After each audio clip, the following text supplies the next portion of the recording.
বিস্তৃতির তলে নাহি মরে উপেক্ষায়, অপমানে না হয় অস্থির, আঘাতে না তলে। সত্য স্থান সর্ব না সত্য যাহা চির শতাব্দীর বিস্তৃতির তলে নাহি মরে উপেক্ষায়, অপমানে না হয় অস্থির, আঘাতে না তলে।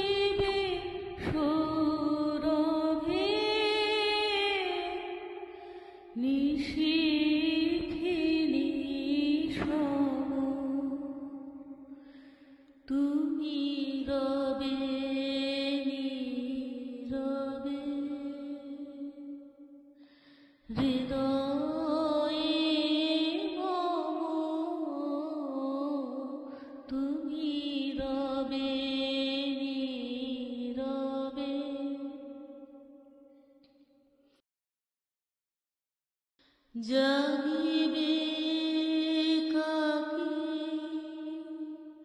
তবু করুণ আখি, তবু অঞ্চল ছায়া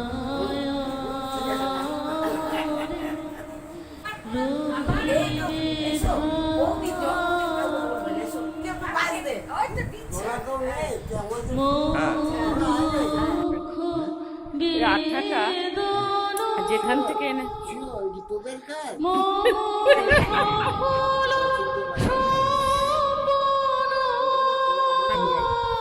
এই পাল্লাটা করো, তোমার শার্ট প্যান্ট গুলো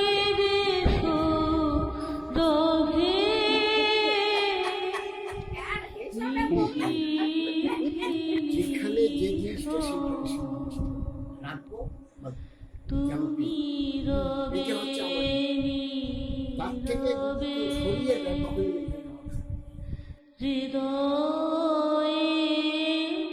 হ্যাপি বার্থডে। হ্যাঁ, থ্যাংক ইউ। আপনার হ্যাপি বার্থডে উপলক্ষে আমাদের আসানসোল দুর্গাপুর পুলিশ কমিশনারের তরফ থেকে আপনাকে অভিনন্দন জানাচ্ছেন।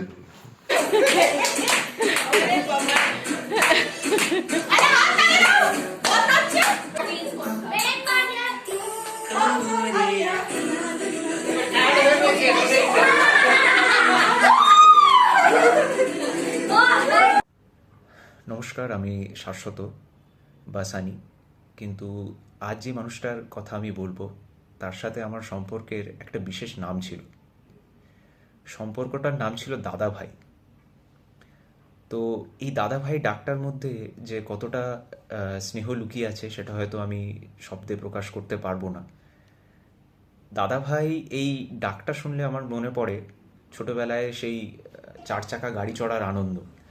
দাদা ভাইয়ের তখন একটা মারুতি 800 ছিল। তো সেই ছোটবেলায় 4 চাকা গাড়ি চড়ার আনন্দটা আমার মনে পড়ে।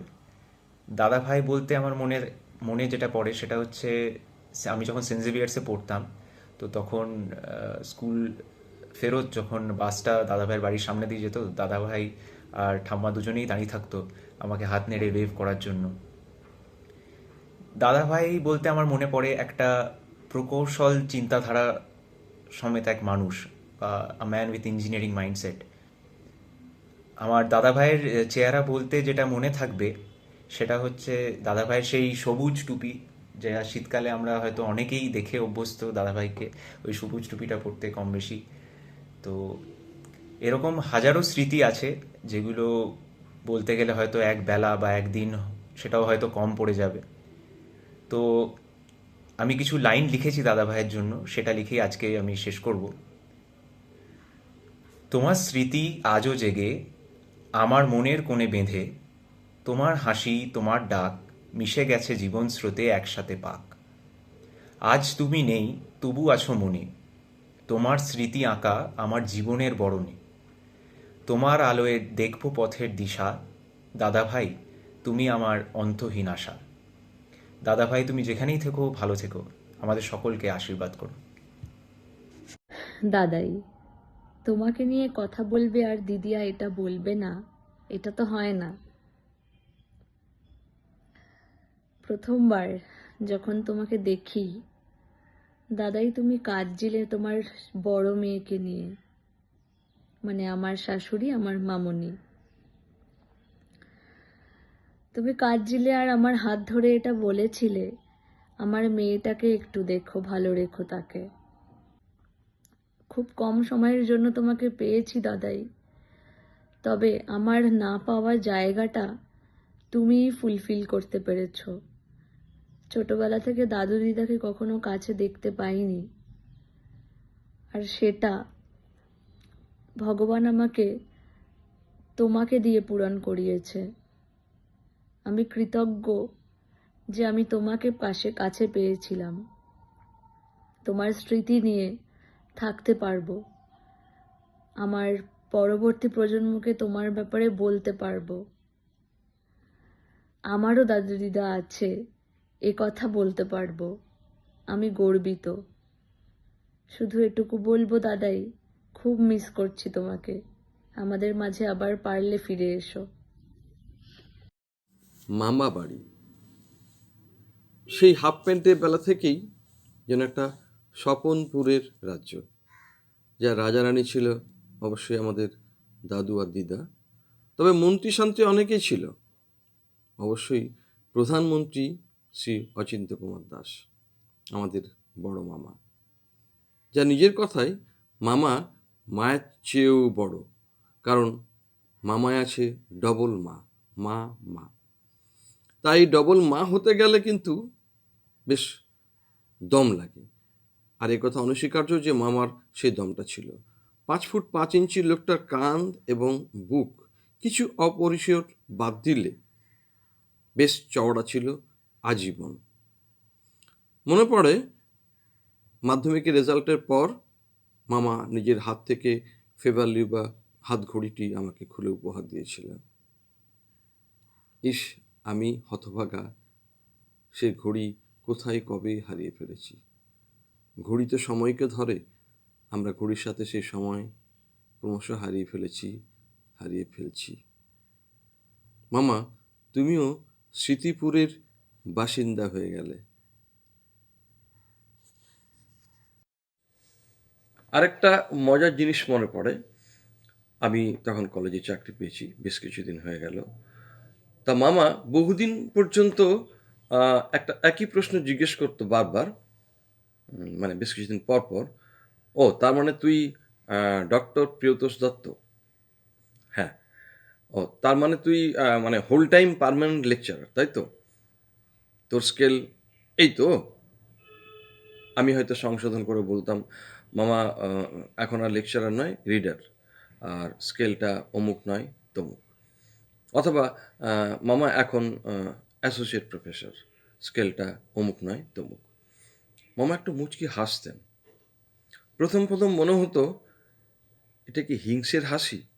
পরে বুঝতে পারতাম না, এই হাসিতে মিশে আছে প্রচ্ছন্ন গর্ব, সরি, যেটা মামার পরের বাক্যটিতে প্রকাশ পেত। বলতো নারানাং মাতুলাক্রামা।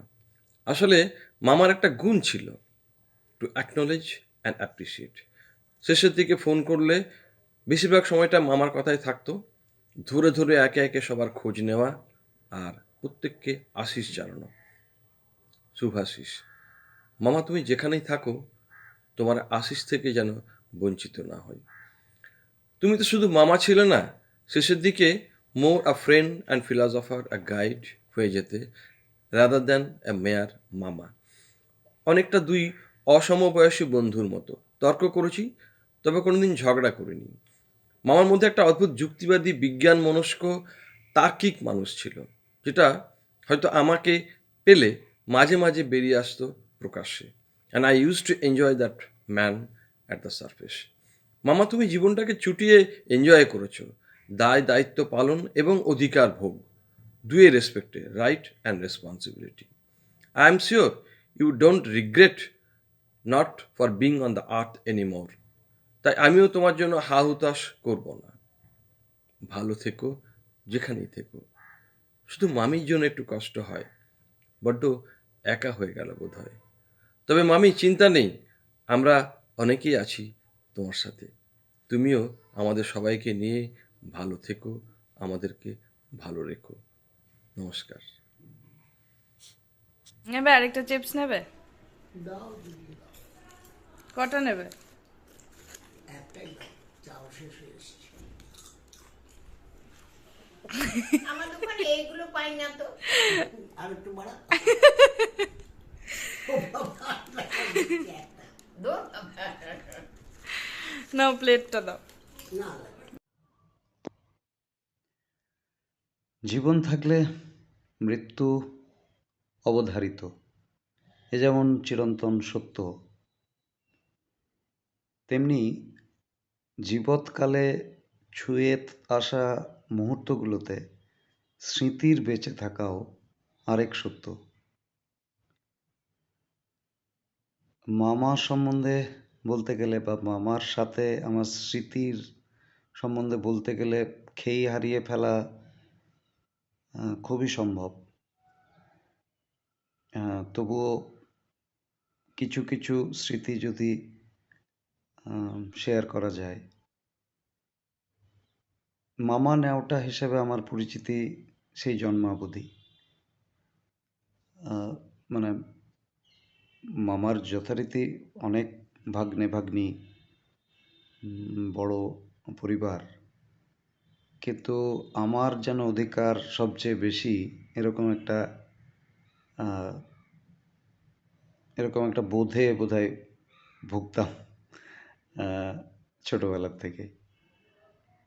মামার ওই বাইকের পেট্রোল ট্যাঙ্কের উপরে অধিকার আমার শুধু, সেটাতে চেপে ঘুরতাম, বেড়াতাম, যেখানেই মামা যেত নিয়ে যেত। তো ছোটবেলাকার একটা স্মৃতি মনে পড়ে, মামা অফিস যাওয়ার সময় ভাত খেত একটা ছোট গোল টেবিলে থালা রেখে সামনে চেয়ারে বসে। তো আমি নাগাল পেতাম না, ওই এড়ি চটিকে জোর লাগাকে মানে গোড়ালি তুলে দেখার চেষ্টা করতাম কি কি আছে প্লেটে। তারপরে মামার মাঝে মাঝে খাইয়ে দেওয়া। আর বিশেষ আকর্ষণ ছিল খাবার শেষ হয়ে যাওয়ার পরে হাত চেঁচে যে অবশিষ্টটা পাওয়া যেত সেইটি খাওয়া, কারণ ওটা খুব সুস্বাদু লাগতো, সমস্ত রকমের তরকারির অবশেষ। হয়তো এটা অনেকের কাছে ঘৃণার বিষয়, কিন্তু মনে পড়ে ওটা তখন খুব আকর্ষণের জিনিস ছিল। তারপরে মামা কোনো কাজে বাইকে বেরোতো যখন, তখন কালীবাড়ির বাড়িতে গাড়ি স্টার্ট দিল, তখন টাটা করলাম। আমি আর তুফান মোস্ট প্রবাবলি টাটা করে দৌড়ে দোকানঘর দিয়ে বাইরে যাওয়ার একটা রাস্তা ছিল, সেইটাতে গিয়ে দাঁড়িয়ে থাকতাম। মামা বেরোতো যখন, তখন আর একটা স্যালুট।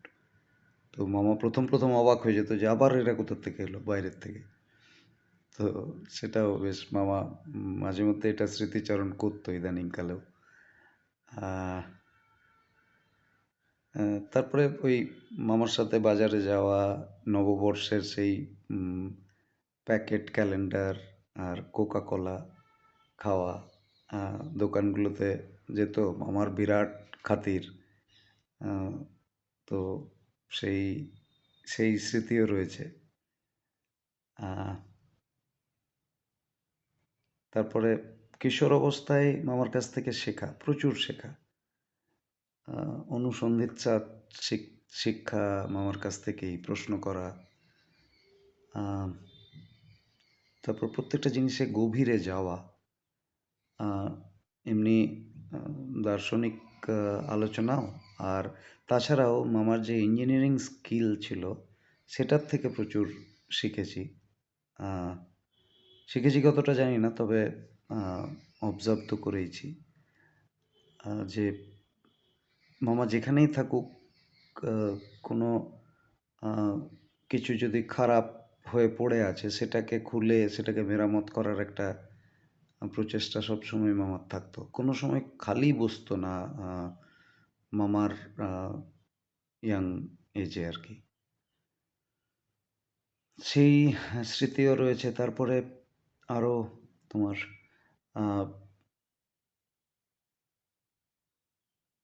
তারপরে এয়ারফোর্স জয়েন করলাম আমার ইয়াং এজে। তখন তো একটুখানি দেখা সাক্ষাৎ কমে গেল, তখন চিঠির আদান প্রদান হতো। প্রথম আমার সাথে চিঠি হতো আদান প্রদান, তখন মোবাইলের যুগ তখনও শুরু হয়নি।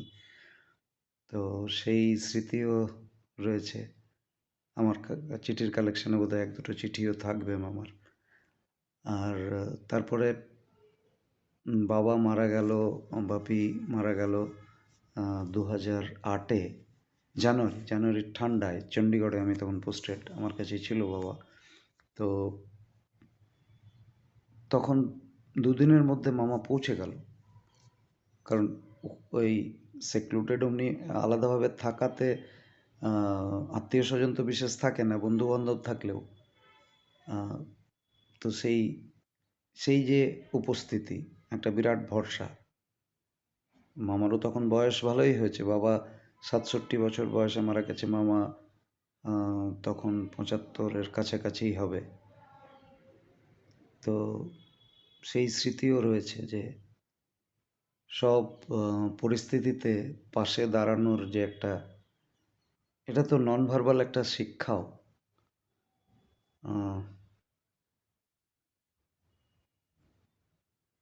তারপরে তো প্রচুর স্মৃতি, কোনটা ছেড়ে কোনটা বলা যায় সেটাই ভাবা হচ্ছে। তো তারপরে ইদানিংকালে আমার যখন অনেক শারীরিক অসুস্থতা হলো, তখন তো মামা যেন একটা বিরাট অসহায় হয়ে পড়লো, এরকম ছিল রেসপন্স। তা ওই বয়সেও, বয়স ভালোই হয়েছিল 80-র উপরে, তখনও মামা মামি দুজনেই আমার সাথে এসে দেখা করে গেল আসানসোলে। আমি তখন, আমার দুটো চোখেই দৃষ্টি নেই, কিন্তু উপস্থিতি, স্পর্শ এগুলো মনে আছে।